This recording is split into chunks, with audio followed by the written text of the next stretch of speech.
And we are live, everybody. The Survivor 44 YouTuber collab special, whatever you want to call it. We're back this time breaking down the early parts of the post merge of Survivor 44. Today, we're breaking it all down. We're going to try and be a little more positive than we were last time. If you remember, last one we had the nullified take on, we had the Survivor scholars on, and we were a little bit hard on all the advantages going on in the game. We'll get to all that, but we're going to talk about all the good, all the bad, and all the everything in between for the Survivor 44 merge. As always, joined by my co-host Flynn Masters. How's it going, buddy? What's up? What's going on, guys? Happy to be here as usual. And yeah, like I said, last time we were here, like I said, we were pretty negative on every. And for a while in this, I mean, we'll talk about it, but this merge didn't start off well. But these last two episodes really picking up. So a lot higher, a lot more ready to talk about this season than I was last time, or even just 2 weeks ago. So yeah, excited. And you're a Hell's Kitchen YouTuber. Half of our panel today is not even technically Survivor content creators. Another person joining the panel today, a fan favorite on the channel. We have Ethan Animal. How's it going, big brother guy? I'm doing good. Thank you for having me. I am excited to talk a little bit of Survivor today. I know you said that, I guess the last one was a little bit more negative. Definitely going to be some positive things to talk about, but maybe not 100% positive. We'll have to find out, though. Yes, we will. And join first time on the channel. I'm super excited that this guy agreed to be on here. We got Randy from the Survivor Now podcast. How's it going? Oh, what's up, everybody? It is going incredible. I am a ray of positivity today. I have been trying to do better, but then we're going to look back at episode 6, which really no, not episode 6, episode 7, which really took me out of the season. And I was tweeting stuff like, it's over, Survivor's dead, I can't believe this. And I've kind of since then have calmed down, and I've been like, you know what? This season's really good. We have a great cast. Some of the twists are really entertaining. So I'm really looking forward to looking back on these last few couple of episodes, and yeah, ready to get this thing started. Thanks for having me. Yeah, first time you're hopping on here on the channel. Can you tell us a little bit about the Survivor Now podcast, what this whole thing is? Yeah, so we are trying to build a another Survivor community where it's basically, our motto is created by super fans for super fans. We really get into the in-depth analysis of the show, and it started off just me in my kitchen with my phone and a cheap pair of headphones, and it spiraled from there. I mean, spiraled up in a good way. So yeah, it's been going good. We continue to expand the channel. We're adding new shows every day, trying to get more content, because we all know that's the key to growing this thing on YouTube, is the more content the better. So yeah, we're just taking it one step at a time and just trying to grow a nice community where everyone can come out and share their love for the show. Awesome. That's the best thing about this, the Survivor family, content creator family we have here. All everyone in chat, I want you being involved as well, chatting this whole thing up. When we got questions, I want you putting them in there. I'll be highlighting them, some of them, just like this one right here. Golden Gamer, I just coached you like 30 minutes ago. Why are you online? You got to go to bed. You're racing tomorrow. Nullified take. How's it going? Howdy, Jay, Brooke, everyone's here. Make sure you're chatting in there the whole time. So, Survivor 44, we will be getting to the positive stuff, but let's go a little bit more general at the start. The new era, Survivor 44 as a whole. Big brother guy, I want you talking about this. How are you liking Survivor 44? Well, this season is definitely a little bit more like Big Brother because they have thrown in so many twists. Twists and turns at every episode. On one hand, if I'm taking a step back, it does, in a way, add a little bit of excitement because I don't know what's going to happen. But at the same time, it's also really taking away a lot of the integrity of the show that we're used to watching. So it's a little mixed bag of feelings. Overall, I'm gonna hold out. I'm really if I write the season off or whatever until the end, because once we have the complete package, maybe I'll be a little bit more optimistic about the whole thing. But I'm not ready to close the door yet. Yeah, and you kind of said it right there. The Survivor 44. I've never seen Big Brother. I don't know if I should, but all these advantages, all these twists they add into the season, that's kind of been the motto Jeff Probst has been putting in here for this new era.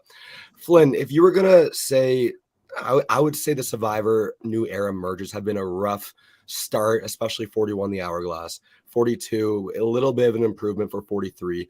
How are you liking this merge compared to all the other stuff we've seen in this new era so far? Like the split up The into earn the teams. merge, just like going into the tribe format into the groups together.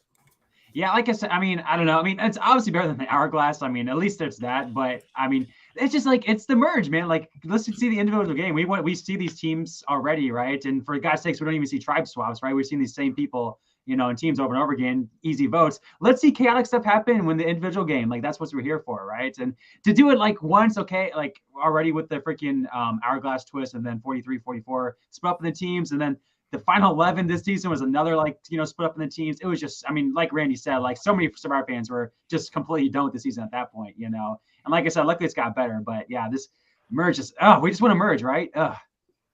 Normal merge. Yeah. Let's get positive here with Randy. You said the negative. You were done with the show. Survivor's over. Cancel the Survivor Now podcast. Is there any positive takeaways you have from this merge section of Survivor 44 yet? I think they're learning. I think that's a lot of people are instantly going to say, what are you talking about? We're doing the same thing over and over.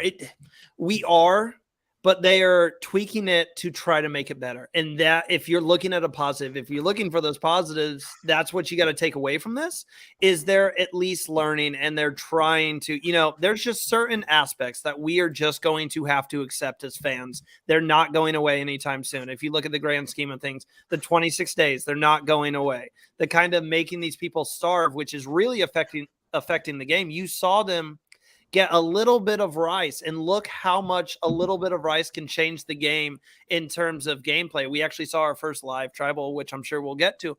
But that's the mergatory as a whole. They're changing it. They're adjusting things. They're trying to learn what works and what doesn't. And I really do think I like that aspect of it. Again, some of these twists I'm not a fan of, but you got to look at in this new era, some of the twists that did not work that they have taken away. You mentioned, Flynn, you mentioned the Hourglass. It's gone. They got rid of it. The do or die advantage didn't work out. It's gone. So they're learning, and I think that's what I try to take away from this and make it a positive. Yeah. And I got to mention everyone in chat, we are doing, as always, a giveaway at some point throughout the stream. So you're going to have to hang around for that. Where is it? Whoops. Right here, we're giving away this green haberdasher's puzzle. You can solve it in the triangle version. And we got the square version right here. We'll be doing the giveaway later. But if you're like, oh, I want it right now, don't worry, I got that for you too. Just head over to idleplays.com. You get these nice bags with every order. You get some nice stickers. And for everyone here in the stream, just use the promo code RussellMuscle25 and you're going to get 25% off your order. That's all I'm saying. Don't tell anyone else. That's just for us. Yeah. So the new era, the merge part of it, we got to break down these tribal councils, these players voted out. And I think that's the best way to go about starting this stream. And that means we got to start with this guy right here. He didn't technically make the merge. Oh, no. Oh, no. But like he didn't also not make the merge. He's in mergatory. So let's start with Josh. Screwed over by the earned the merge twist. What do we think? Was he screwed over? Did he have a chance? Or was it just, it sucks to be you, Josh. I'm sorry. This isn't going to happen. Flynn, Josh's vote out. Was he screwed over or was there no other way? Like I said, I mean, he was lucky to even get to that point, right? Because he was going to go home than the pre-merge beforehand, right? But if you remember last stream, I said Josh was going to be a big player this season. So yeah, that prediction did not go same, well. Flynn, same. Yeah.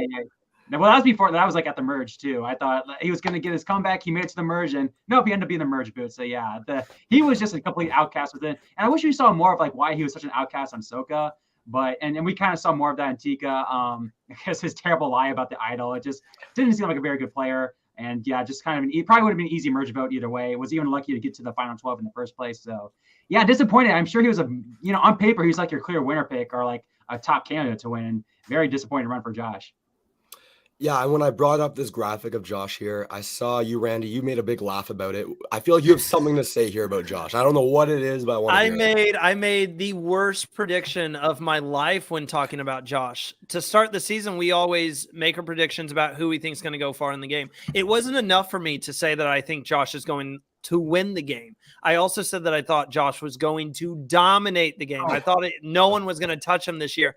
And I went a step further. I couldn't just shut my mouth and take it for what I've said. I said Josh is going to end up being a top 10 Survivor player all time. If you look at single season runs, I just saw so much potential. Big swing and a miss. I'm off the team at this point. No, so I just saw so much potential. I thought this guy had everything. I thought he had the brawn. He had the brains. Like you said, it's on paper. He is what you want in a Survivor player. He seemed like he had a great attitude. I thought his social game would be outstanding to go along with everything else. And he just never got his footing in the game. I think it's a little bit of he played a little too hard. All the lies that he had going on this season, it was a bit too much. Even when he got called out, he continued to lie. And we saw that with the fake idol when they knew it was fake, and he continued to try to push the fact that it's a real idol. So I don't think he got swap screwed here. I don't think the mergatory that happened had anything to do with him going home, because we saw on the Soka tribe, they wanted to get him out before we even had that initial tribe swap, if you want to call it that. So I think Josh it was going to be an uphill battle for him this season. He had two different tribes gunning for him. Whether we had a complete merge or the mergatory, he was going to be one of the first boots, early merge. Yeah, and talking about swing of a misses, my next one, I had a little bit of a miss on as well. We got Matt here. I would say a little more screwed than Josh. Sure, Josh was earned the merge, the twist there, but these splitting groups in half is not fair at all. My big miss, though, was throughout my recaps, I kept saying, low key, is Jeff just hyping up this showmance for the show and like it's not actually real? We know later, like now on Twitter's exit interviews, they are together. They've been going out on those dates, but just how Matt was talking about it compared to Franny, I thought Matt was seeing something more than what Franny was seeing. Anyways, we got Matt here. Tough situation. He not forgets. Why would you ever think to bring your advantages to a challenge just because you can't go back to a beach? I think that's just a stupid rule. The producer should say, hey, just sneak this in your bag. You're good to go there. But on top of that, the split in the groups, I think Matt would have done better in this game, that Soka tribe, if the split didn't happen. Ethan, I see you nodding your head here. Your thoughts on Matt? Yeah, well, two things. First of all, I'm sorry if my mic is cutting out. I really hope it fixes itself. It has in past streams. Secondly, with the fact that they didn't tell them to bring their stuff, it reminds me of Island of the Idols. They had the advantage that was hanging, and I think Jamal found it. And then the advantage was just like, oh, sorry, you're screwed. I don't remember the specifics, but it's such, I very much don't like when the producers dangle something that is a complete, like they have no way to prepare for that. They've been 44 seasons. I don't know why I didn't know that. There have been 44 seasons of the show, and this isn't Big Brother. That's not something of that they can prepare for. Like, why would you think to bring obviously the idol didn't end up being real, but he thought that it could be real. So it's just, that's one of the biggest gripes that I have. If I think that was totally screwed, definitely screwed for this round. I don't think he was going to go out in this spot. However, you could definitely tell, especially maybe it was just what they were showing, but it seemed like a lot of people were like, oh, everyone really likes Matt. That's kind of a problem. So probably he survives this round, but if he survives maybe the next 2 or 3 rounds, I'm not sure, especially with whatever fake idol shenanigans would go down. Yeah, and then going from Matt to Brandon here.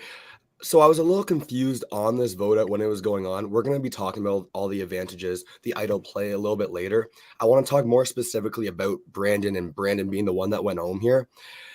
Exit interviews, you got to take them always with a grain of salt. The players can maneuver it into whatever conversation they want to have to make themselves look in the best light possible. I'm not saying Brandon didn't do this and this was true, but he's saying that there was a plan originally to split the vote that kind of didn't really end up happening. And then you see in the following episode, all the players wanted to do a split vote anyway.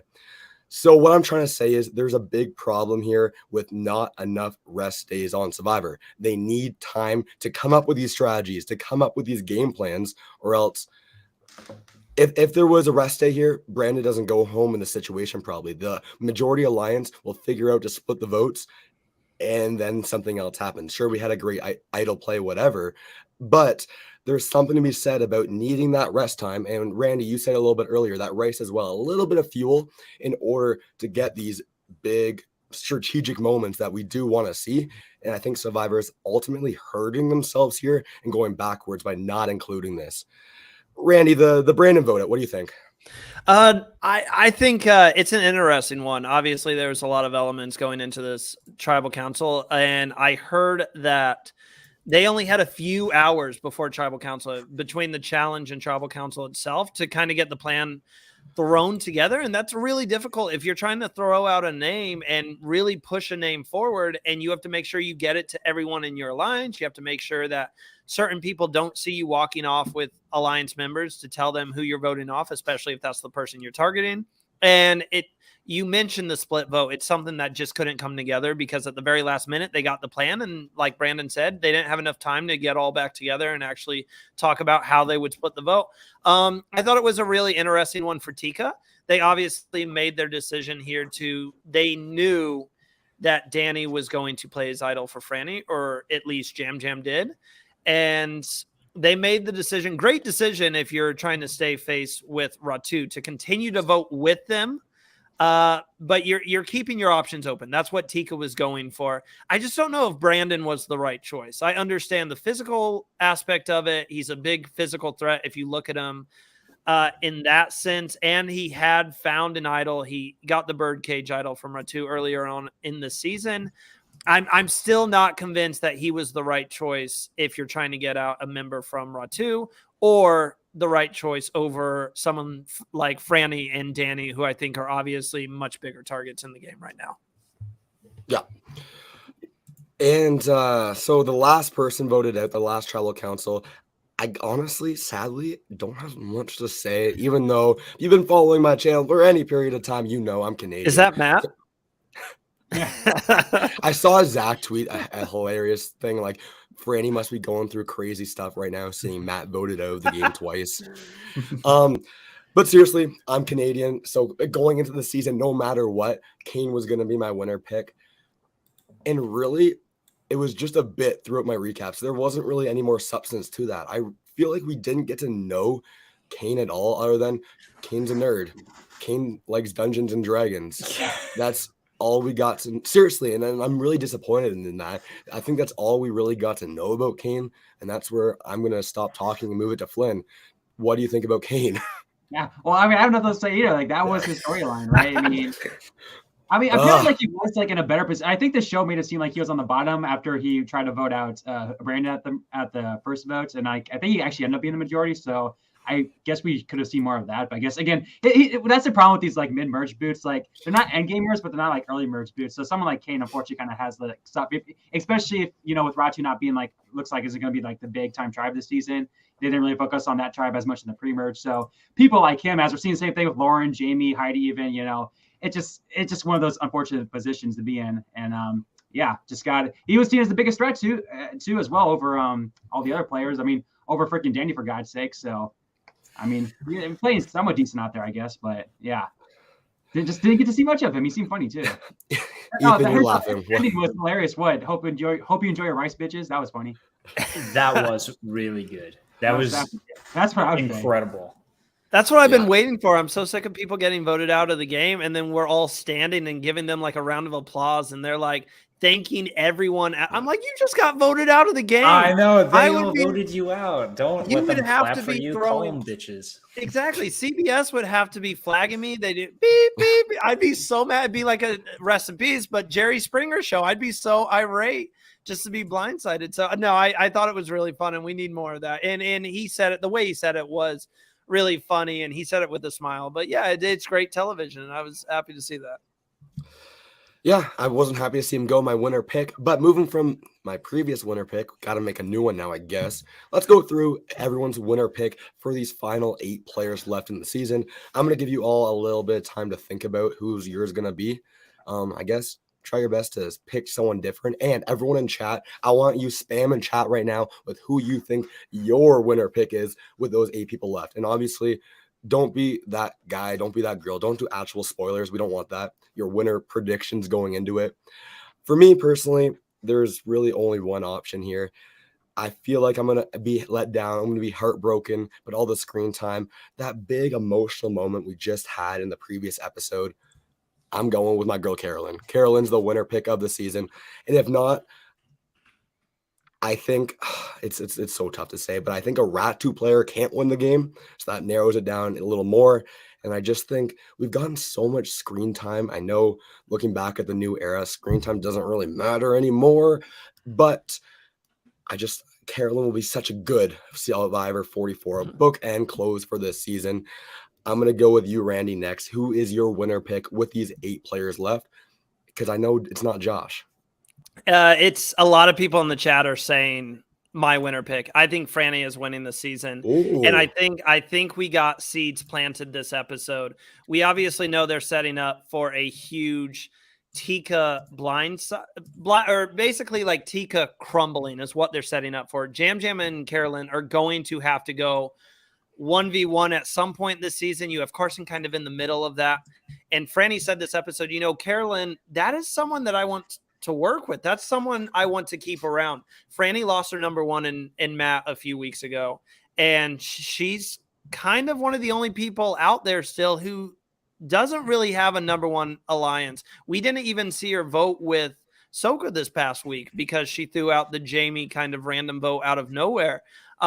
So I think she's looking for a new number 1. And I do think that person's going to be Carolyn. And Carolyn would be smart to use Franny to get out Jam Jam, get out some of these bigger targets. She obviously wants to target Danny. Franny doesn't seem like she has a problem with Danny going home. And I think if it comes down to the end, Carolyn, Franny, and maybe a 0 vote finalist, I will save that later because I know you said we're going to talk about that later. We've already seen it, and I hate to say it, but people are not taking Carolyn seriously this season. We've seen her be ignored several times, and I think we are setting up for Carolyn should win the season, but she won't because the jury just does not take her seriously, and that's where I think Franny will come in and steal it.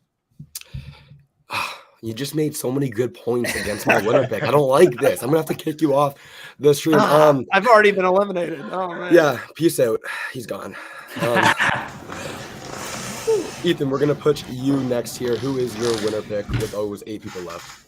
All right. Well, since Carolyn's already off the board, I'll have to go with the next best thing, and I'm going to go with Jam Jam. And I think one really important reason as to why I think Jam Jam could definitely be the winner is that he has an incredible story when you're sitting at the end. When you're facing the jury, having a story that you can tell to the jury to convince them to vote for you is one of the most important things. Like it's all about being able to convey why you should win. Jam Jam is the Grim Reaper. Everyone that voted for him, one after another, they are out. And if he can tell that to the jury, that would earn my vote. Like, obviously, there's still a lot more game to be played. But if he can tie that into it somehow, like he's already got a story. Now he's just got to get there. And he's got, 4 or 5 more tribal councils to add to that. I think even though he keeps getting these votes, like he's not getting voted out. And the more people that leave, the greater, like the people that are leaving are not his allies. The people that are leaving are people that were voting against him. So he's just getting stronger and stronger as we get to the end. So I definitely think that Jam Jam could be a possible winner for the season. 3 people, 3 different winner picks. Flynn, who is yours? Do I got to go someone different? You don't have to. You don't have to. Yeah, no, I guess I'll break the tie here. So I also agree that I think Jam Jam is winning this season. Because here's the thing, I'm not Wrong like answer. super big on Edgic, but like reading like Carolyn's edit, I do agree with Randy. I do think she's without. I mean, I guess I'll spoil what the GOAT is, but I do think she's going to be a zero vote finalist or a second, or get 1 or 2 votes at the end. Because again, we as the audience, we see she's playing a great game, if not the best game there. But the people on the island, they're also showing the people on the island like literally aren't taking her seriously. And I think that's foreshadowing what's to come. And the thing with Franny, as much as I'd love to see it, once Matt got voted out, like she didn't get like that big Natalie Anderson, episode after Jeremy got voted out that, you wanted to see from someone when they lose their closest ally. She was kind of quiet after that. So edit-wise, I think he's in the best spot. And of course, like you said, Ethan, I mean, he covered all my points there. He's in a great spot gameplay-wise, getting stronger. If he can get to the end, has an amazing resume. So yeah, I think Jam is my winner pick as of now. And we've been saying this entire season, Jeff loves the season, right? And because we've been saying because a big character is going to win. You can't have a bigger character than Jam other than Carolyn win. But, Carolyn. Yeah, that's gonna Okay, that's a fair point. I mean, Jam is an outstanding pick. I could definitely see it. We have seen him literally build his resume. He could go to the final tribal council right now and pitch to the jury. I had a hit list and I took out every single person on that hit list. So I could definitely see if you go with who the edit is saying wins this, Jam. And you make a great point as well. Jeff in production love this season. And they're not going to absolutely love a season that has a meh winner. So it's obviously going to be a big character. So I think that's a great choice. And my only fear that I have with Franny, and the only reason I've kind of been battling myself on this, is the fact that she just won her second individual immunity challenge. And I am very nervous that she could be looked at as a challenge beast, a challenge threat in these challenges, especially if she goes on to win another endurance challenge. She's going to become #1 threat. So that's the only thing scaring me about my Franny pick. Yeah, and that you bring up a really good point there. Jeff Probst hyping up the season like a lot during before the season started and throughout it on his podcast. He's been super high on this season. Has this been warranted? Do we think it deserves all the hype? Are we building to something awesome later on? Or what? Because like we said, the earlier podcast, we were fairly negative on the early parts of the season. Is things picking up? Is it all bright sunshines and rainbows for the rest of the season? Or was this one of the cases of, I don't know, a Survivor Worlds apart before the season started, Jeff hyping it up too much, just saying one del sur?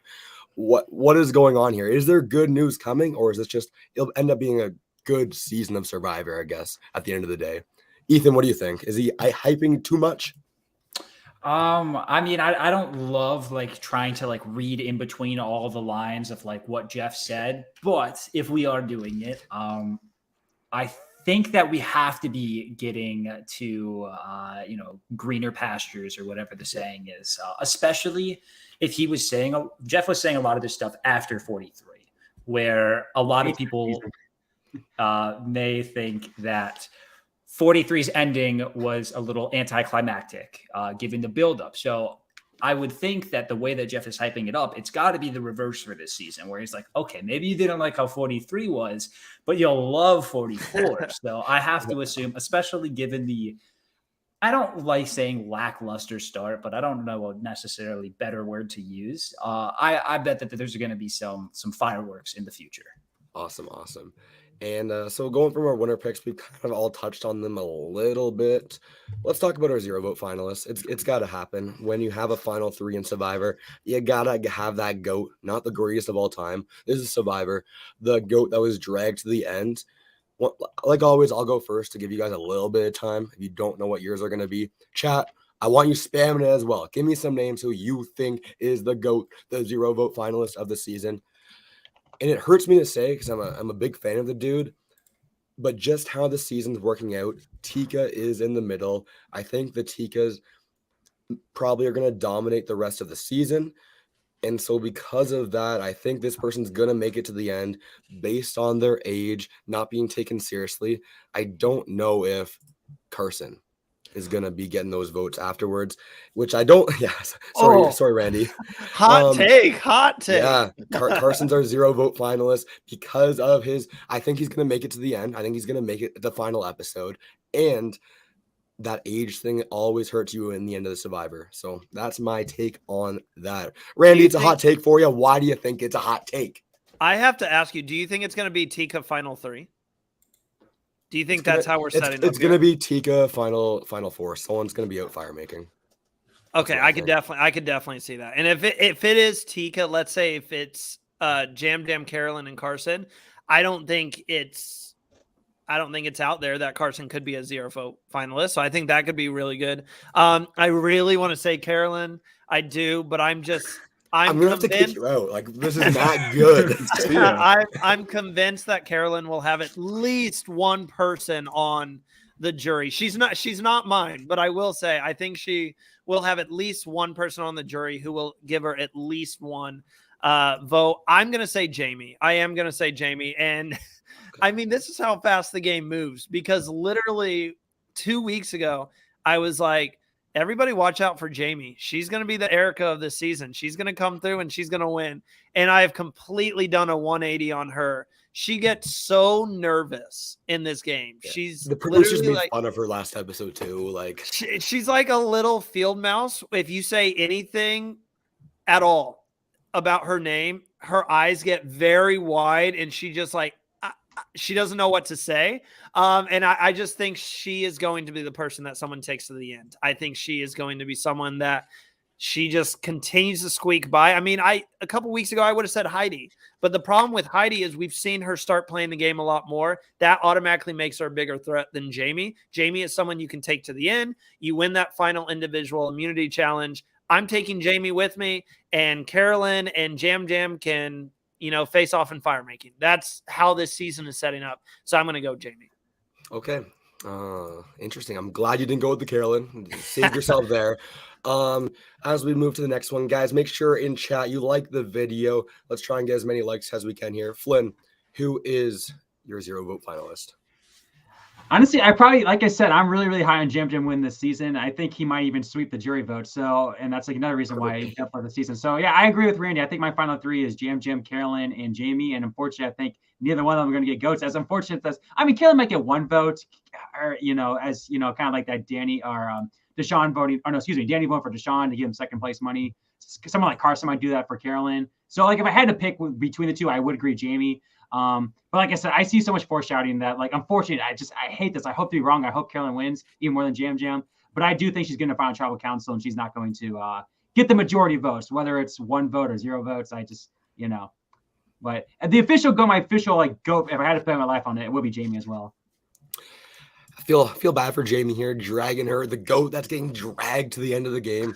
Ethan, what do you think? Is it going to be Jamie as well? I hate to drag her even more, but I do. I mean, just like Randy said 2 weeks ago, I would have said Heidi, but Heidi's edit has picked up a lot. I mean, she found 2 advantages, and she's been getting a lot more screen time. And I don't think Heidi is gonna win necessarily, but I think she's gonna be taken out now before the end, maybe at 5 or 6, and that does leave that 0 vote finalist spot open for Jamie, who has kind of gotten like sucker punched in the edit, especially this past episode with her talking about how excited she is about her idol, just for them to have it pop up and just be like, hey, just in case you forgot, it's a fake idol. And since that didn't actually materialize into anything, I thought that was going to lead to her playing the idol eventually and it not working. But since Kane walked out with the idol, now they're just like putting her, I don't want to say they're putting her on blast, but I think it is leading to a 0 vote finalist spot. And it's tough. I thought Jamie, I almost picked her as my winner pretty early on in the season, but how the tides have turned. Can I make my final 3 prediction? Yeah, go for it. I had it because Flynn, I know you were like, you agree with me with my final 3 of Carolyn, Jam Jam, and Jamie. You were close. I would take Jam Jam out. I think Franny, Carolyn, and Jamie is my final 3 prediction. Yeah, you're going to fire. Yeah, my bad. No, you're good. I don't even know. It's hard to even say that. One person every tribe. Yeah, I do think that's going to end up happening. It's hard to say Jam Jam loses at fire making too. So I'm going to say Lauren loses at fire making. I know it's like that's not the most interesting final 4, but I would say one of those two, either Well, Carolyn, Franny, and Jamie. That's my final three. I'll say that. What I'm really excited to get everyone's thoughts on is something that in the preseason going into this, we did a preseason Survivor YouTuber special, whatever this is for Survivor 44. In the preseason one with Peridium and the Survivor Gumball, I was really excited for the idol cage twist. Oh, spooky. The idea of having the idol in plain sight, we're gonna ditch the scavenger hunt. Technically, we still had it with the keys, but we're gonna skip all that. There's going to have this fake idol in the game that you can do really whatever you want with it. Well, it led to absolutely nothing. Absolutely nothing at all. I feel like I wasted like hours of my life getting invested into this storyline just for it to be nothing. And I'm upset about it because I really think it could have been a lot here. At one point in the season, we had 5 fake hidden immunity idols, which, okay, yeah, that's way too many fake idols. That's a whole other issue. But this whole idea of the birdcage, this whole idea of Survivor 44, the fake idols being led to absolutely nothing at episode 9 into the season kind of leaves a sour taste in my mouth for something that I was actually a positive for the early parts of the game. 5 fake hidden immunity idols. We had 2 players make them. We had Josh. We had Matthew make one as well. Gave it to Jamie, obviously. That was gone last tribal council with Kane. We also had all the birdcage idols, which I'm guessing Brandon just was sent home with his own. And then Matt was sent home with one. And then what was the other one? It went out with Sarah. Sarah, yeah. Yeah. Well, Matt so would have really been sent like home if he got to bring it with him. Yeah. Exactly. Yeah, maybe it's still in his bag. Probably. Who knows? But what I'm getting at is all of this screen time, all these early episodes, I feel like on a binge, on a rewatch of the season next year in future years, it's not going to be good because we know this doesn't lead to anything. Flynn, what did you like this? Is there a possibility that in the future this works if Survivor brings it back? Or is this, okay, let's leave this behind? This is one of those things that just didn't work out. Yeah, I think it's probably best we just leave it behind. It just got, as we said, we got so confused throughout. And to be fair, Jeff, he doesn't really give a crap. He loves just playing with, just experimenting with this stuff. So it's fun for him. But, for us hardcore viewers, it's tough. I can imagine for the casual viewers. I don't I appreciate the idea. And I would rather have an idea like this as opposed to freaking something as ridiculous as the hourglass twist or, something like that. But it's just is what it is. Didn't work out. Didn't add much to the season. The only thing it added was a bunch of confusion. So yeah, they can scratch it. Yeah, Brooke gives up a really good question here. Any thoughts as to why the fake idols didn't work this season? Randy, what do you think? Is new era? What's wrong with this? It's a mixture of the knowledge is power. It's a mixture of just kind of all the twists that production has thrown out for the castaways. And that's why not only are fake idols not working, but the real idols aren't really working either. I mean, we saw Danny successfully play his for Franny. That was the first time that an idol has successfully been played for someone since Davey did it. So, I mean, it's the fear. Obviously, you always had, if you had an idol in your pocket, when's the right time to play it? So that fear is always going to be there. But now you also have, is someone going to take it away because of a stupid twist that has been put into the game? So you are putting so much fear into the castaways that and you're putting fear into castaways who are not eating anything and are starving and are on bare minimum. I can't say the word, but you got what I'm saying. Sustenance. Yeah, something like that. Yeah, I tried. But anyways, so they're on the bare minimum here. And all that paranoia is making idols nearly impossible to play. And that's just what it comes down to. I will say, I do think this is going to come back. I don't know if it's exactly going to be the same thing with the cage, but if we've learned anything about how Jeff and production sets up these games, if it doesn't work the first time, bring it back and maybe it will work with a whole different cast. And they will definitely not cast Brandon this time because he was the one who kind of nipped the idol cage in the bud this season. Yeah, and I felt pretty bad. One of my early recaps, I kind of called out Carolyn a little bit, like all the players do. Thought, oh, she's playing the game dumb, doesn't really know what's going on. I thought she mixed up her fake and the real idol. Like most of the Survivor community, like most of Twitter, we get stuff wrong sometimes. I'm sorry, Carolyn, but I just wasted potential. I think we have something here. I don't know if it can be fixed, especially with like the lack of race. Like you said, the knowledge is power. There's things in the game that's almost hurting this kind of cool twist that we had this season. As the expert on all crazy advantages, all crazy twists happening, you know I'm coming to you next, Ethan. From the Big Brother world of things, is there any way we can fix this? Did you like this? Do you want to see it again?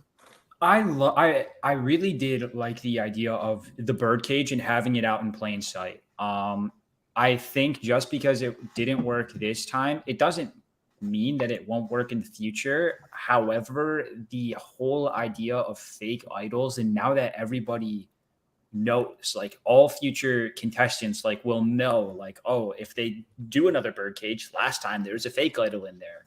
And it does add in that layer of confusion. And it's like, okay, even if I find an idol somewhere out in the woods, is that a real idol, or am I even the first person to open the birdcage? So they would have to be able to potentially tweak it.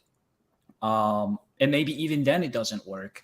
It all depends on who the players are and the circumstances of how it's found. Like we saw with Brandon. Brandon opened it up in front of everybody, which meant that eventually everyone was going to know, like, oh, there was a fake in there. So it can work, but I'm not 100% sure. They would probably need to tweak it. Yeah, a long time ago, a few weeks ago when we last did this podcast, we were all complaining there's way too many advantages. There's too many fake advantages. There's too much stuff happening in this game. Well, 4 episodes later, I think it is, this is all we have left in the game. Dang. We have 2 real hidden immunity idols left. No advantages. I almost included in these graphics I make, I thought Lauren's Lauren's extra vote was still with Jamie, but it was played last Tribal Council. I completely forgot about that, which means for all we complain, oh, there's too much thrown into the game, all these things. Look at this. At the final 8 of the season, we only have 2 real hidden immunity idols. One from Carolyn, who I don't think she's ever going to tell anyone. She's held on to that for the whole season. One from Heidi. I'm not convinced she's not going to tell anyone. I think she will be telling people. At least Danny. She'll at least tell Danny, yeah. Just based on how she handled the control the vote advantage, which we're about to talk about soon. Just based on that, I think she will be everything will be out. People will know about Heidi's idol, but I think we'll be getting some good idol plays soon with Carolyn. Flynn, all this complaining, do we have anything to complain about? Are we all going crazy with Survivor right now? There's only 2 idols in the game. Well, yeah, but it took look how much fake stuff there was in beforehand, right? So I think that's what I'm saying. I think the season will get better now that it's not focused on all that fake stuff and all these advantages. Like we got 2 idols now, 2 real idols now, and again, so far they both keeping it a secret. So we'll see what these 2 do about it, right? I'm excited to see, and hopefully we don't get any more crazy advantages the rest of the season. Just let the final 8 play out. I'm curious. Have any of you guys listened to Jeff Probst's podcast at all? On Fire with Jeff Probst. Yeah, Randy, you listened to it? Okay. There's a couple things I want to point out here. One, he asked the fans, how do we improve the Survivor auction? He said, the auction's broken. We can't bring it back. Jeff, just don't do advantages with the auction. What are we doing here? What? Tell them right at the beginning. There is no twist here. We are feeding you guys. We don't feed you any other time of the season. There's no loved one notes. There's no loved one visits. There's no twists or anything. That's how you fix the auction. Because really all we want to see is we want to see someone bid $500 for a cheeseburger. That's all we really want to see. Maybe clip that right there. Let's throw that on Instagram, throw that on Twitter, tag Jeff Probst. Yeah, what? Jeff, that's how you fix the auction. We don't need advantages in them. No. Okay. Just want to get that out of the way. Now, also what I want to talk about is the replica challenges. That's kind of been a major theme throughout this entire season. We had Matt with making the snake game, the snake puzzle at the start of the season in the episode 2, I think it was. And then we've had, I swear, like 3 or 4 flashbacks throughout the season of Carson talking about the good old 3D printer. If you follow the Survivor community on Twitter, everyone's always making fun of Carson. Oh, why didn't Carson 3D print the mesh net? Or Carson didn't 3D print the boulder or something like that. It's becoming a major joke. But also what I'm getting at is on the podcast, Jeff talked about, he actually likes this. He likes the idea of not for being lazy for the challenge makers, it's an amazing job what they do. Don't get me wrong. But reusing all these challenges all the time, Jeff doesn't see it as a lazy thing, whatever. He likes the way that it makes players who want to go above and beyond, want to over prepare for the game. They earn it later. Look at Carson. He earned that merge, earn the merge challenge. He's been able to prepare for all these puzzles. Is Jeff wrong here? Are we fully missing out here? Or should we be changing the puzzles all the time? Are you a fan of when a person fully crushes a puzzle right away? The earliest instance of this would be Spencer in Cambodia, that 4 or 5 piece puzzle, whatever it was, crushed it in 30 seconds when it's supposed to take a long time. We had in Survivor 41, Evie with the ball one making the triangle. She said, I made that with beads at my house. Jeff loves these moments, but do the fans love them? Randy, what do you think? If you're trying to be on Survivor, get yourself some puzzles. Definitely check them out. I definitely recommend getting them. No, so in terms of what I think, I don't like it personally, because I think the number one thing that can hurt a reality show or a game show or something, I don't know, this is going to be a weird comparison, but I'm full of them. So I used to love Wipeout, the show Wipeout, and what kept Wipeout fresh for me. Oh, yeah. Used to love it. Not the new one with like Cena and everything, but the old one. But what kept it fresh was they would change the obstacles. And I remember thinking every time I turned it on and saw an obstacle that they used before, I'm like, oh, man, I just got to watch this one. It keeps it fresh. And that's what I think is really going to help Survivor out in the long run, because the challenges are something that it's kind of a 50-50 split, whether you like it or not. Like I thoroughly enjoy the challenges, but we saw that super long challenge that took up 20 minutes of the episode and it got a lot of hate. So there's a lot of the fan base that the challenge is one of the least interesting parts of the show, and they could do for it only covering 4 minutes of the episode. So for me, I didn't enjoy it because I think if you repeat puzzles like this, and while I think it's cool that Carson was prepared, and I do think it's cool if you go like the Ninja Warrior route where it's like, I've been training for this, I'm ready to do the Stingray puzzle. Love the Ninja Warrior. I stayed up late every night working on this puzzle. I think it's cool, yes, but in terms of production side of things, I think you are going to lose people and you're going to make it boring if you use the same challenges every year. And that's what we've been doing. I mean, let me just throw it out there. When they did the last season, that's a challenge that we haven't seen for a while. And I would say that was everyone's favorite challenge all season, or one of them. People want newer challenge. Yeah, exactly. They put it in that trailer. They were hyping it up, and everyone's like, "Oh, I got to watch this." That's what I was talking about. It was amazing. Yeah, no one is excited anymore for this tree puzzle, and I will throw it out, and then I'll finally stop. Sorry, I do go on a tangent a lot of times. I will throw it out. Get rid of the boulders. That is an accident waiting to happen. Yes. It is still. We are. The boulder was too expensive. They got to keep it. And every year they go up something like higher. They like up it, and they're like, you got to shove it up here. I'm just waiting for the day that he's like, you got to climb up this. They're going to make him climb up the rock that Matt got hurt on with that giant boulder. It's going to be the first tribe to get that boulder up on that rock wins a small Ghost Island 2 first challenge. Don't give ideas, guys. Yeah, that's good. Yeah, don't clip that one. Yeah. Well, I swear, guys, puzzles are cool. You should check them out. And with that, transition, giveaway time. Ooh, oh, wow. We all love giveaways. Giving away the Haberdashers puzzle. This was seen in Survivor season 43 when 2 tribes were working together to beat that 3rd tribe. You can solve it in a triangle. You can also solve it in a square. I need a code word, guys. What should the code word be for boulder? Sure. Boulder. Yeah. Boulder, all caps. All right. B. Is that how I spell boulder? That's amazing. Boulder or Wipeout? It's got to be one of the two. Well, let's do Wipeout. That's funny. What we did last time? Was it Carolyn? I think we did Carolyn last time. Yeah. All right. Start collecting comments. Wipeout.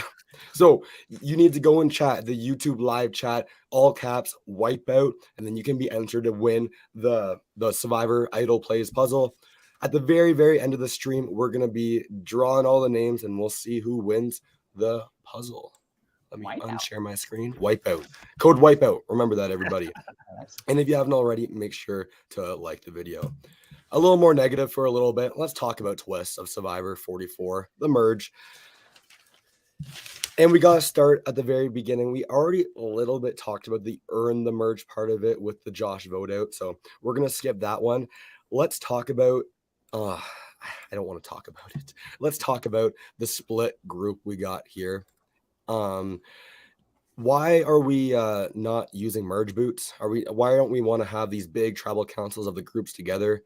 Is there reasons why we want to confuse things? Having a group not vote, go to I'm speechless on what's going on here. Yeah, it's so stupid. Flynn, save me from talking here. What is going on here? Is there anything good? Is there a pro to this, or is there only cons? Is there I don't know. This is stupid. This is especially after the freaking earn the merge and they do it again after they didn't freaking do tribes. So I don't know. I was lost for words. I was with everyone else after the episode. That was probably one of the worst episodes in the new era. That was just pissed me off. Randy, I know you want to go on another little tangent here. And before you do that, I'm going to go to Ethan first because I know you want to say something about this. Is there anything positive? Are we all going to be negative here, Ethan? Or what's going on here? We don't give Matt the chance. It's a fake idol. Who cares? But you don't let him get his stuff. We have this weird, we're about to talk about it, but we have this weird control of the vote. So even though they all get to vote, one of them actually doesn't get to vote, guys. No. Voting would be too easy. Ethan, what's going on? Is this Survivor? You are walking into, I think, what are there? 11 people going into this episode. Only 4 people are eligible to be voted out by the end, and one of them doesn't even have their vote. This is Mario Party. This is not Survivor. And the only positive about this episode is if you are not a Survivor fan, you could maybe enjoy the tragedy of the Carolyn Jam like emotion versus the Franny and Matt tragedy. Like it definitely can get the emotions running, but I would much rather save that for a different show.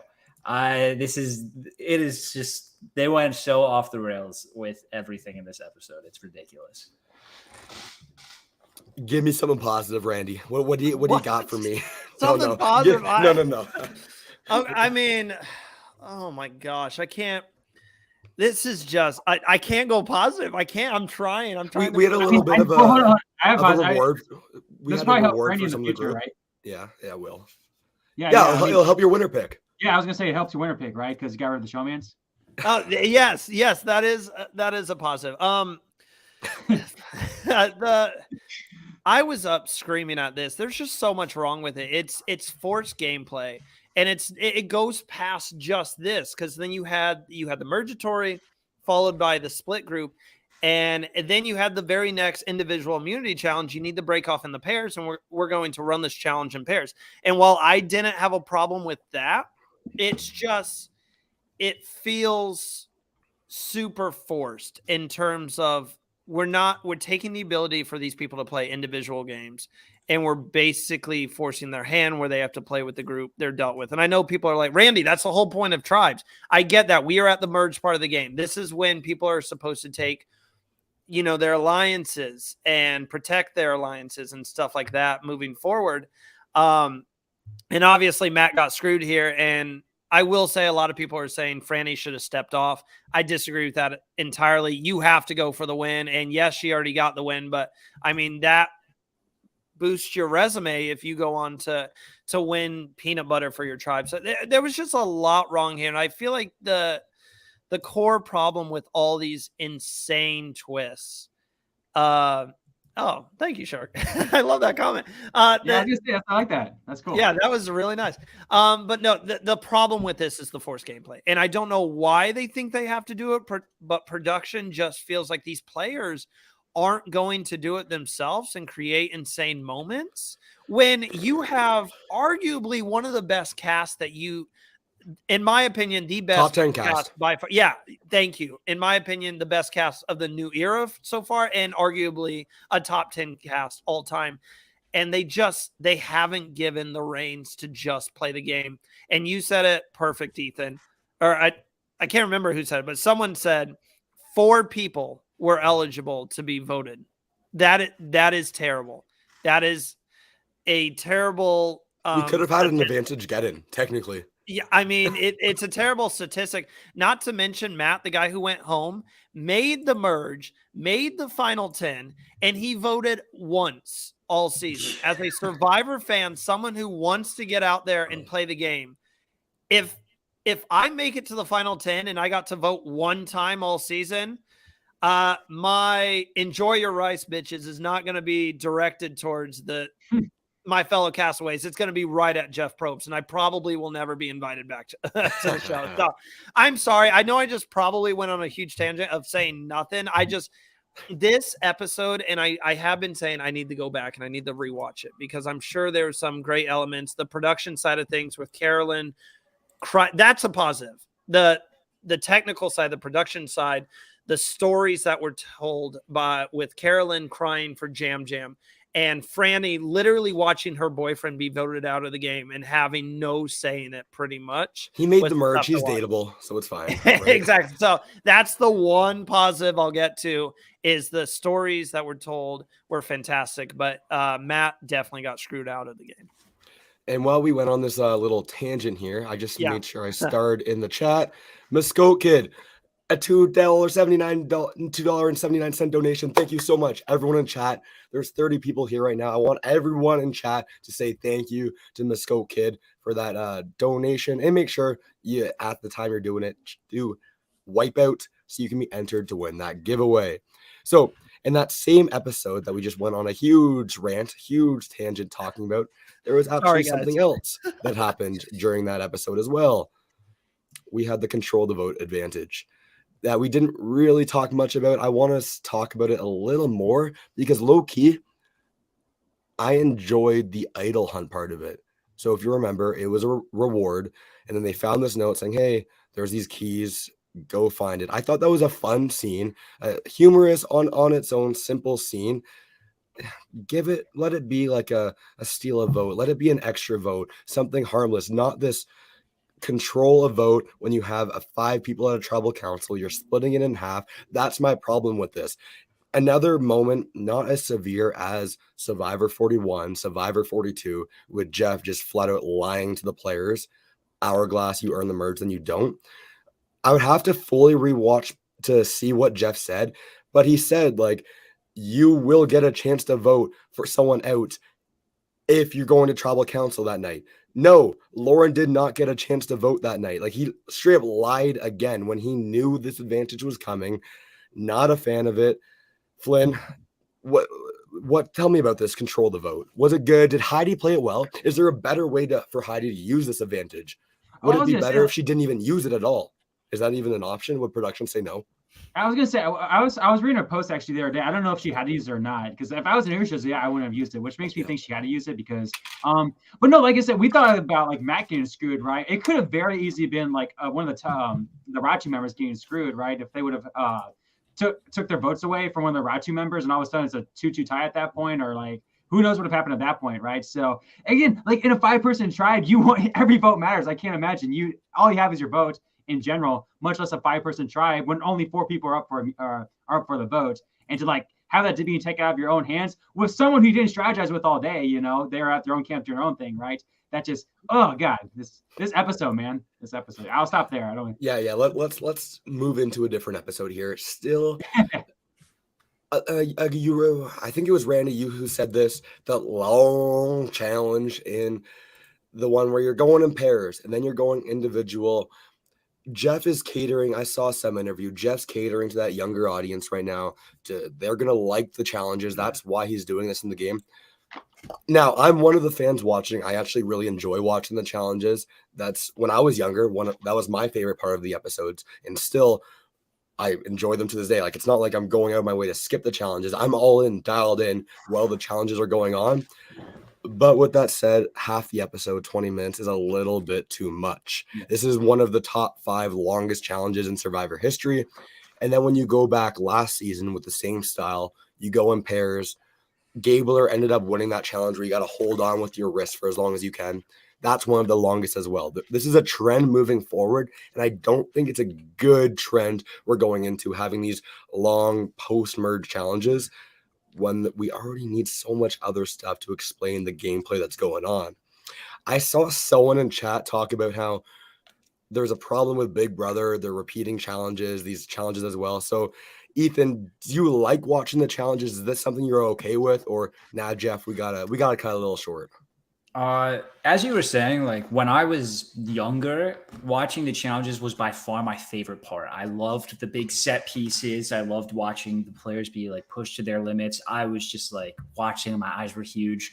But now as I've gotten older a little bit, I'm definitely more here for the social strategy game of it. And by having these super long challenges, like we're already not getting a lot of time to hear like what like the plans are. Like I feel like half the time we're going into tribal council and I don't know anything that could happen. So by having these 20-minute challenges, you're taking even more time away from that. So I don't think this is a good trend unless they increase the length of the episodes. But if they're only increasing the length of the episodes to extend like the challenge time, and they're not giving us more of that, like this last episode, it was great to just watch them all sit around and just have their day off. If they give us more of that, I'm all for it. But if we're getting longer episodes just to have 20+ minute challenges every time, I could live without that. Yeah, and if we were doing this long challenge now, it wouldn't be able to be 20 minutes anyway. But I would have preferred have this endurance challenge at the very start. Have everyone compete in this endurance challenge. Let's not go into pairs, because ultimately the most interesting part of the challenge for me is seeing the players fight it out. Who wants it the most? Who's going to go through the most pain to win? What is this Melvin joke going on here? Don't listen to them. Okay. I would have preferred we saw the endurance challenge from the start. I'm a sucker for the long, tough it out endurance challenges. If and when I'm going to be on Survivor one day, when that ever happens, I want to compete in one of these endurance challenges myself, see how long I can push my own body. Randy, you briefly mentioned this when we were talking about other negative parts of Survivor. I'm guessing you're not a fan of this. I really want to know. A small tangent, not long. Yeah, no, I gotcha. I'm actually a fan of this. I will throw out.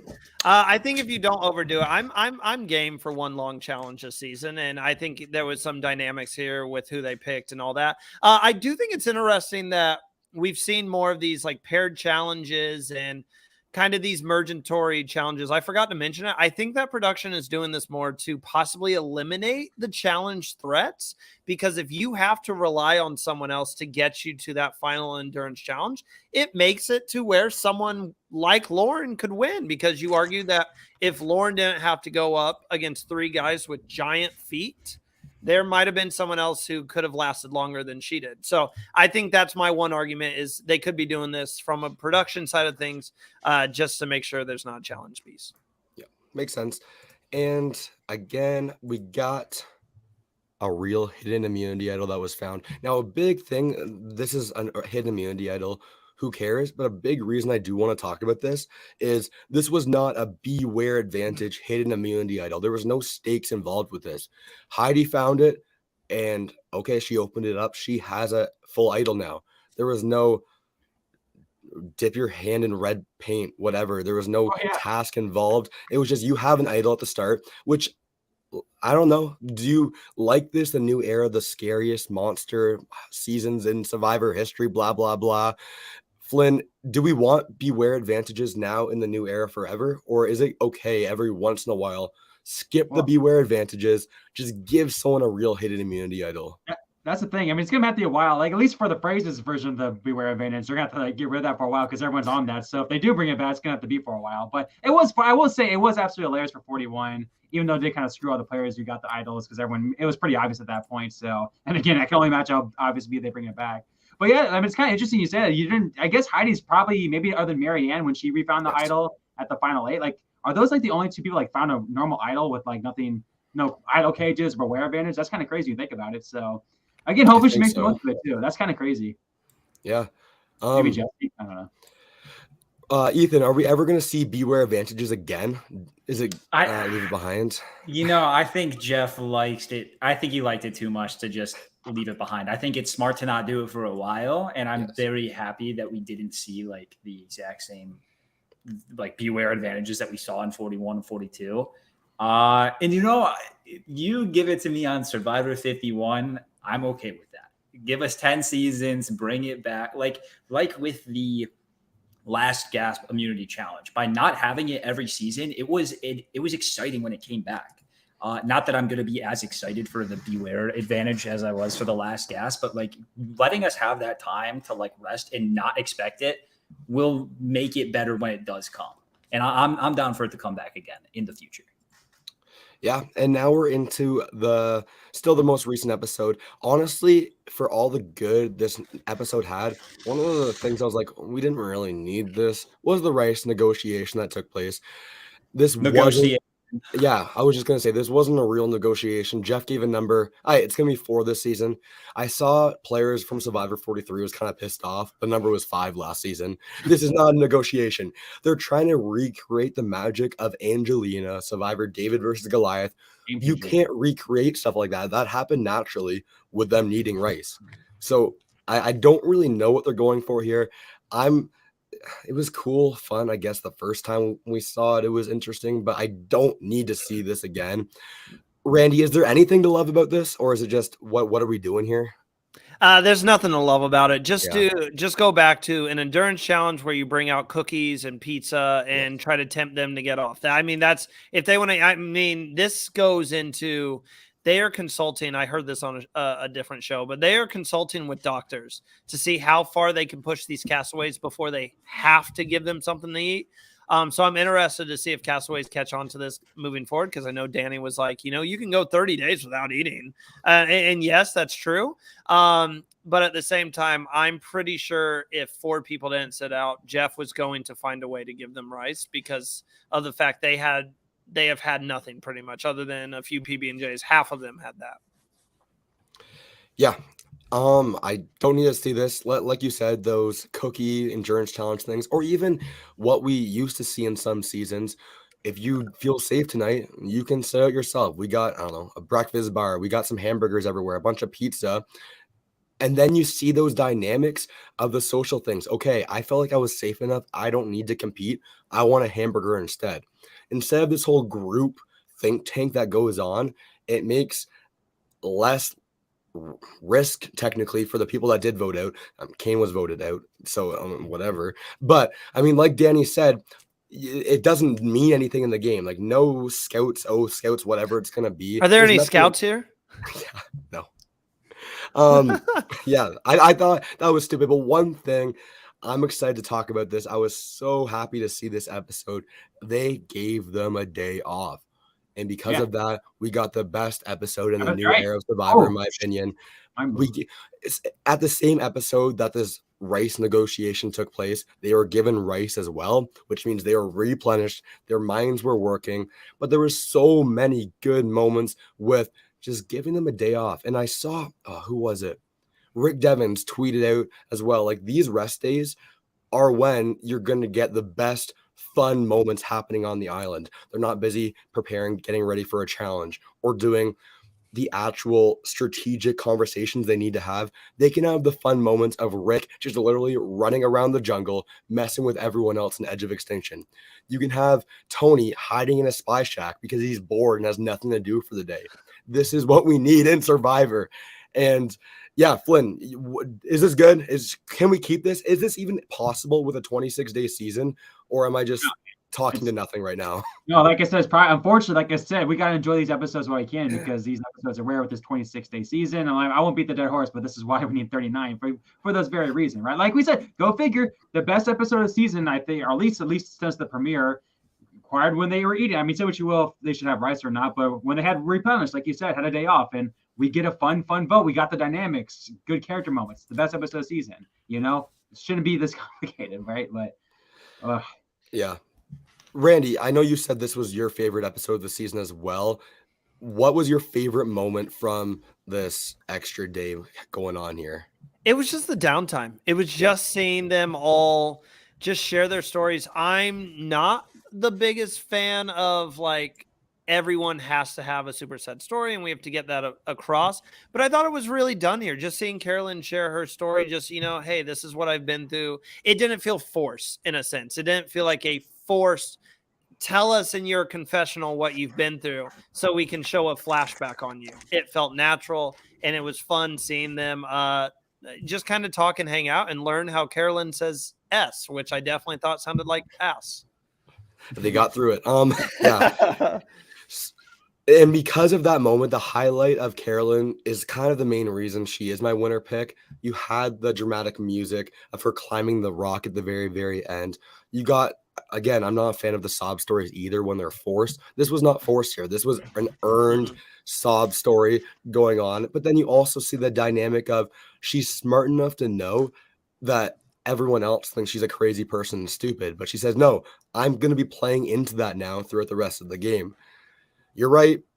Maybe she won't be able to convince everyone that she was actually smart when it's time for the votes at the jury at the end of the game, but she knows what's going on here, and that's why I was a big fan of it. I want to talk a little bit about the knowledge is power, or even the lack of the knowledge is power. There's no knowledge is power here, but yeah, the players are still talking about knowledge is power, and because of that, we had an extra vote moved around and played. We had a fake hidden immunity idol moved around and now out of the game simply from a fear of something that is way too overpowered that isn't even in this season that we know of. Ethan, knowledge is power broken. Is this just a reality in Survivor now? Do players need to shuffle around their advantages because of a fear of something that might not even be in the season? I personally think it's way too chaotic. And like, as we're seeing here, like, they're adding in lots of advantages and they're not getting played properly. And like, they're just getting shuffled around. And like, we're seeing so many of like these like fake idols or like extra votes. They're not being played the way that they're supposed to be played. And a big part of that is this fear of the knowledge is power. And I don't necessarily see it like getting better unless at the beginning of the season, like say like it just keeps getting out of control. I could see it being like, hey, we're just letting you know right now, there's no knowledge is power in play this season. So like, you don't have to constantly be worried about having to give your extra vote to somebody else before tribal council. Because it is so like, I didn't even know Jamie had the extra vote. Maybe I wasn't paying attention until at the very end, they showed her vote twice. And I was like, when did that happen? There's just so much going on. It's definitely impacting it too much, especially for something that's not even in the season. Yes, 100%. I think it just over confuses things when you have podcasters and content creators who talk about this show all the time, think about this show all the time. When I need to look back at my notes to make sure what I'm saying is actually true, then we have a problem. Like, I literally before this stream, I thought the extra vote was still in the game because I forgot about that. Whatever, my bad. I agree. Knowledge is power. I think they opened a can of worms that they somehow need to backtrack on, or disasters are going to happen pretty fast because you can't continue on the road that Survivor is going on. But moving next, I want to have a little rapid fire round with everyone's hot takes. Well, we'll start with that. There's other stuff I want to talk about. We'll start with some hot takes of the season. My hot take, I already briefly talked about this. Although there's too many advantages going on, although they aren't really letting the players fully play, I think it's a hot take because the new era of Survivor is just everyone's complaining all the time. Everyone's in such a bad mood talking about Survivor. But I think this is a top 10 newbie cast in Survivor history. First-time players, this is a top 10 cast. We are watching something awesome unfold here. I'll go with you, Randy, next. What's your hot take for Survivor 44? This will be a forgettable season. And this is why I say that. I start with that because people are going to be like, wow, why? This has been a pretty good season. I think in the long run of things, 41, 42, 43, 44, 45, 46, however long they go until they decide to maybe bring back themes, which who knows, we might one day, just because Jeff did talk about it on his podcast. The fact, this is how we come up with themes. We're always thinking. But no, I think these 40 seasons are all going to get wrapped into one, where you look back in, 10 years or whatnot, 10 seasons, I shall say. And, oh, what season was Owen on? Well, he's on 44, right? Well, what about Jam Jam? I think he was on 42. I think it's just going to all get mixed together in this new era. So that's why I think in the long run, this will be a forgettable season. That makes me sad, but I do need to agree with you. Make a lot of sense there. Flynn, what's your hot take? So I'll kind of go the opposite of you, Russell. I think this cast is actually kind of a bit overrated. I definitely, at least in the new era cast, I definitely think 42 is the best cast of the bunch. Like I said, you have your obvious standout characters of Jam Jam, Kalen, and Franny, but there is a lot of, and it's not their fault, I guess, but who's left in the game? Jamie's, her whole storyline's been her fake vote. Heidi and Lauren, you forget, are there at times. I can't remember the other. Carson is the game bot. I mean, it's an okay cast, but it's just yeah. And sometimes I actually don't mind that. I mean, I talked about this last time. I kind of like the Australian Survivor version of getting those big players, those big edits, because hey, they're big time players. I love to see them, right? And obviously, Jam Jim and Carolyn are some of the biggest players of this new era. But I do think the cast in general is a little overrated. Flynn, you're Zach. You're a first boot if you're ever on. Oh, I could see Zach. I see the resemblance there. Yeah, and people said that before. I always said I had long hair when 41 was airing, and people always called me Xander, and then I kind of and then they call me Zach. That's pretty. I funny. can see that too. Yeah, I know. I can see both too. Ethan, what's your hot take? Splash it in.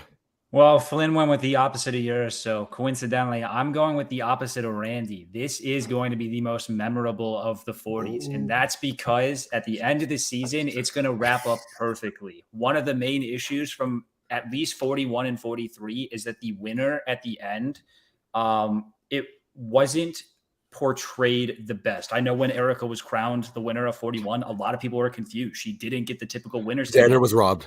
And it made a lot of people upset. 43, I don't even need to get started with what happened when Gabler won, but this is the season. We're going to have an explosive end game. Jeff's been hyping it up. It's going to happen, and it's going to have the most memorable winner of the 40 so far. And because of that, it's going to be the most standout when looking back at this stretch of numbered seasons. That makes me so excited for what's to come in the later episodes. Chat, I want to hear it as well. What are your hot takes of Survivor 44? If you want to be more general, what's your hot take of Survivor overall or even the new era? I want to know your thoughts on that. As we're moving into the later part of the merge, the last few episodes of the season, Survivor 44 is almost done. What's our predictions? What do you think is going to happen next? I don't want to talk about winner picks. I don't want to talk about 0 vote finalists. More general, what you think is going to be happening for these last 10, 11, 12, 13, 3 or 4 episodes we have. That's all we have left, and then the season's done. For me personally, maybe cheating a little bit. I don't know. I think a Tika player is going to be dominating the rest of the game. I think Tika's my winner pick, blah, blah, blah, whatever. I think the Tika alliance is going to set in stone to be one of the greatest alliances, the Three Stooges, at least of the new era of Survivor, and something big. Jeff's been hyping it up. These Three Stooges, we're invested into this storyline now, and something big will be coming soon from the Three Stooges alliance, or at least I'll be disappointed if it doesn't. Randy, what's your prediction here? Danny and Carson will be 2 of the next 3 people voted out of the game. Okay. That is. Are we doing hot takes? Or are we doing predictions? That's a very nice prediction. Yeah. They've been 2 more building guys are Carson going to up. be We voted out. keep seeing them be. Twitter will have Yes. Yeah. 2 more guys. Yeah. The girls are taking over in the game now. Yeah. That's my prediction. I do think Danny and Carson are 2 of the next 3 people to go. Wow, crazy. Flynn. Yeah, I do. I mean, like I said, I hate to trust Jeff, but I mean, he's been hyping this up so much. I do think we are going to see an insane tribal council, whether it's going to be 2 idol plays or we see the Tika turn on each other. And it's Caitlyn takes out Jam Jam out of nowhere these next 2 rounds. Whoa, where did that come from? Right. I do think we're all going to get an all-time great tribal, maybe not all time, but a Jesse taking out Cody type tribal council. just obviously the big memorable tribal council season obviously stands out. I think we will get that. And then I don't know. Yeah, mine. Funnily enough, it takes a little bit from Randy's and from Flynn's, but my prediction is that Danny is going to go out with some sort of gigantic splash. Like there's going to be some crazy tribal council that inevitably ends with Danny leaving. I just think he's such a prominent figure that I don't see going to the end. So I think his downfall is gonna, leave some fireworks behind.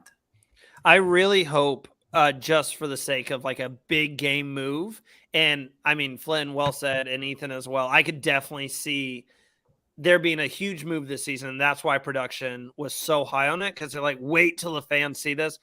I just hope that they made the conscious decision that when we get to that big move, I don't want to know anything about it. I don't want to see any part of it in the preview. I don't want you on next week on Survivor, the biggest tribal yet. Yeah. I don't want to see any of that. I want you to pump it up just like a normal episode and truly shock us, because that's what we need. We need to be totally surprised at one of these tribal councils. So yeah, definitely don't hype it up. We don't need any Wednesday, like none of that stuff. I like that stuff. Favorite moment. Let's be positive here now. Your favorite moment, if you need to go back further. I mean, we were all negative on the early parts. So if you need to go back further, that's fine. Try and keep it all different from each other. So person who's going last year, I'm sorry, sucks to suck. If you can, keep it from the merge, episode 6 to episodes 9. Oh, geez. Yeah. This is the merge Survivor YouTuber Survivor 44 special. That we're talking about the merge here. We're not going back further. If anyone wants to go first, they can, or I'll steal my. Okay, Randy, you're going first. What's your favorite? I'm going very recent memory, and this is just the first thing that popped in my head, and it goes along the challenge route, so I'm sure people are going to be like, oh, God. The challenge this past week was really cool with the downpour of the rain. Yes, you had to deal with the rice negotiation, but I just thought the showdown between Franny and Danny was amazing, the way they edited that. I truly had no idea who was going to drop. So that's got to be one of my favorite moments from the past couple episodes. Ethan, we'll put you next. All right, this is going against literally everything that I've talked about this episode. I was fine with going last because I knew nobody was picking this, but looking at a vacuum, the actual vote read of the Matt boot, where everyone is just showing so much emotion. I really like it. It felt different than a lot of other moments in vote offs in the past. So that's what I choose. No, so I was kind of going that direction. I will say, like, I actually didn't mind. I'm not like a showman's person, but I did kind of like, I couldn't help but really like Matt and Franny's showman. I mean, Matt in general, man. Was he ever not smiling that goofy smile throughout the season? It's insane. Even when he was going home, like he had that big old smile on his face. And him and Franny are like the perfect match. So I did kind of like that. I kind of felt for them, It's some people kind of make fun of them. I saw it's been 2 weeks. How are you gonna fall for each other? But hey, I felt their emotion. It's obviously still working out now. So I really like that part of the season. It was for TV, for sure. It was a fake show, man. It's 100%. Yeah. I'm going most recent episode as well. I'm always saying every single one of my recaps, the tribal councils in the new era have been kind of like lame and boring for me. Okay, what's the metaphor going to be this week? Okay, you got to get on the bus or driving the car. Who's not driving the car this week? The plane. I'm not a fan of this. And for all the complaining, the Survivor fans, we like to complain. For all the complaining we have about live tribals, they fixed it. Shout out to Jam Jam. They fixed it with putting the subtitles in. I was actually a big fan, even though I don't think the live tribal was as live as everyone says it is. I love the idea of action at tribal. We're having actual conversations taking place between the players and not who's going to out metaphor the other players in that episode. So that's why I was a big fan of the tribal itself. Yeah. And with that, let's see who won this giveaway. I'm going to give you guys a few more moments in chat. Make sure you do wipe out all caps if you want to enter to win the green haberdashers problem. Hopefully I don't win. That's always awkward. Being scared if that happens. How do I add this back on stream? Boom. Oh, let's get rid of the giveaway screen. We only got 16 and there's 38 people in chat right now. What are you doing? This is a free giveaway. If you don't want to be free, check out idleplays.com. or first link in the description, hopefully. We got 17 people in here. I'll talk for a few more seconds. 19. Let's try and get to 20, and then I will draw for the giveaway. How many episodes is there left? Are we thinking 3? 4? 4 episodes left? No, unless the finale's wrong. I read it's 24, so that'd be 4 weeks. 4 weeks. Okay. So in 4 weeks, that Friday, the Friday after the finale, we're going to be doing our very last live stream, breaking down everything Survivor 44.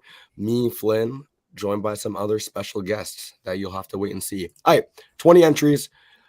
You were too slow if you didn't do that. Draw. Please don't be me. Poor Jacob. Okay, it's not going to be me. Good. I thought it was gonna land on me, and I was like, rigged.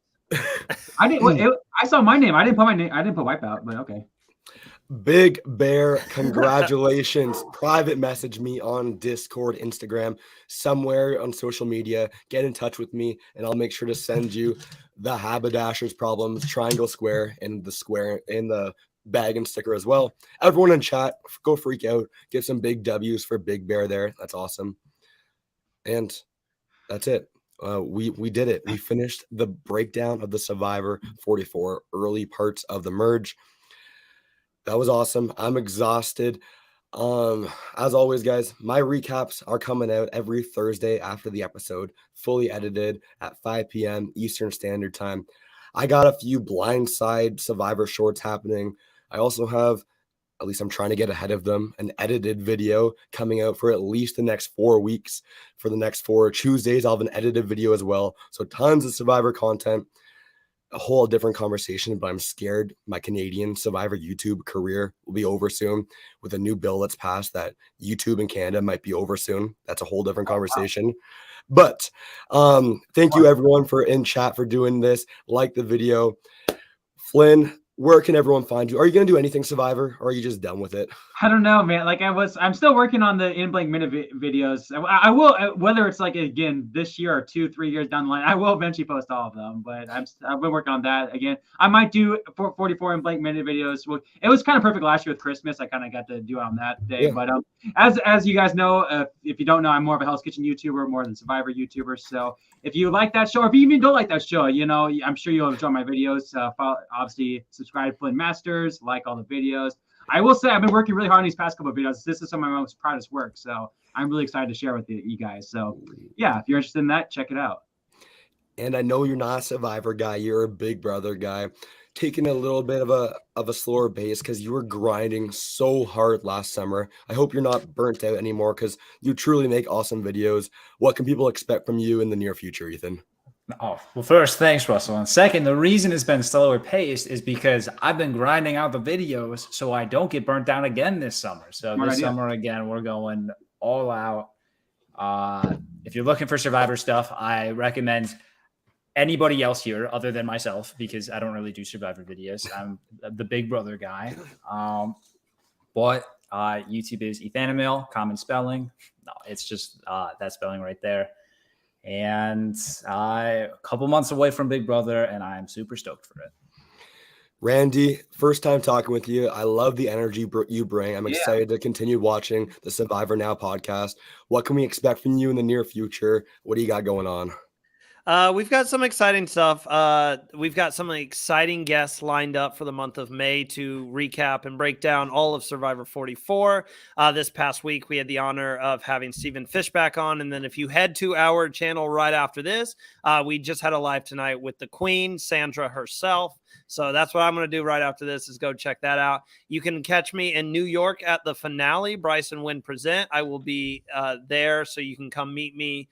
And the rest of the Survivor Now crew will all be there. And then it's to the summer where it's going to be a nice off season. We also do a lot of content on Instagram. So go check us out on Instagram at Survivor Now Podcast. Awesome. Seriously, everyone, thank you so much. I'll see you in the next one. Peace.